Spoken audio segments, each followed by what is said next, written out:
What is going on, guys? Welcome back to Crew 2, and in this video I'll be taking a look at the recent summer reward vehicle, the Nissan 300ZX Z32 Kaido-ou edition. I honestly probably ruined that last OU there, but nonetheless, I think we can all agree this is probably one of the best looking summer cars we've ever seen. Now obviously customization, there's not much you could do to it besides liveries and then the vanity items you own. Normally with a lot of the Summit cars that release in the game and or some of the special editions, you normally can't do much of anything to the cars, which honestly does make a lot of sense because the car is already heavily customized. Now, I definitely think all of us can agree that this is one of the best looking cars they've ever added into one of the Summits. I mean, honestly, even in the game in general with the design of this thing, I love how the fenders look and they actually fit the car perfectly. The exhaust come out of the side there, that wing looks amazing, plus the interior looks really cool. And from what I can see when testing it out, the gauges actually work for the most part, which is awesome. I really do love the detail overall of this Nissan. Now, let's go do a top speed run to see what it can get to. Then I want to take this car into a race to really test out its overall performance.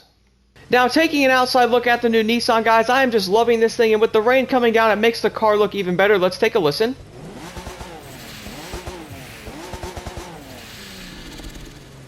Now, for a turbo sound in the Crew 2, I think that is pretty dang impressive.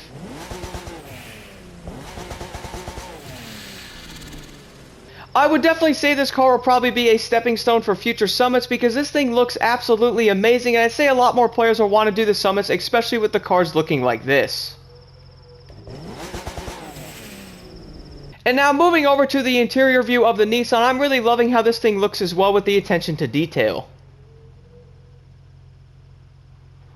The gauges on the left side also seem to work as well. Now, if you might have been wondering, it looks like it's just the RPM reader and the odometer, plus we have the temperature gauge on the bottom, which seems to be a little higher than the one on the dash, which also seems to be high in general. Then we have a full tank of gas, which is great because we definitely do not want to fill up with these gas prices. Now let's see what the top speed of this Nissan actually is, because if I had to guess, many players might be wondering if it will be faster than the regular one in the game, which honestly, if I had to guess, it will most likely be very similar to that one and or around the same, because, well, if we did get a Summit car that will be faster than the regular version, that will probably be unbalanced to a lot of players who couldn't get it. But let's see what this car could actually get to, because even a lower top speed will not be a deal breaker in any way, so let's do it right now. So 237 there.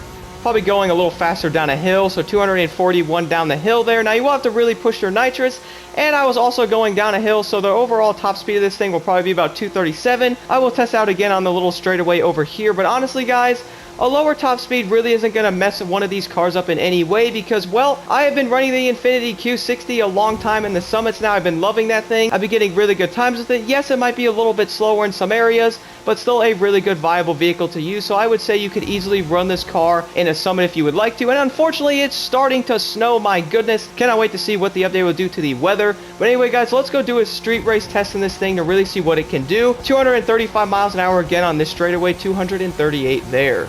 So for the street race, I decided to take the new Nissan into the Flashback Japan because this race is a lot of fun to do. There's tons of turns, straightaways, and you can really test out the car to its full potential. So I have to admit, I'm actually really liking this car so far. I did have to adjust the handling and or pro settings just a little bit because it was honestly struggling a good amount on some of the turns, and probably in a good way because it was gripping way too much. I literally had to slow down too much to get around some of the turns, which could be a good issue to have. Now I have been noticing a lot of the cars in this game with the lower top speeds really tend to handle a lot better.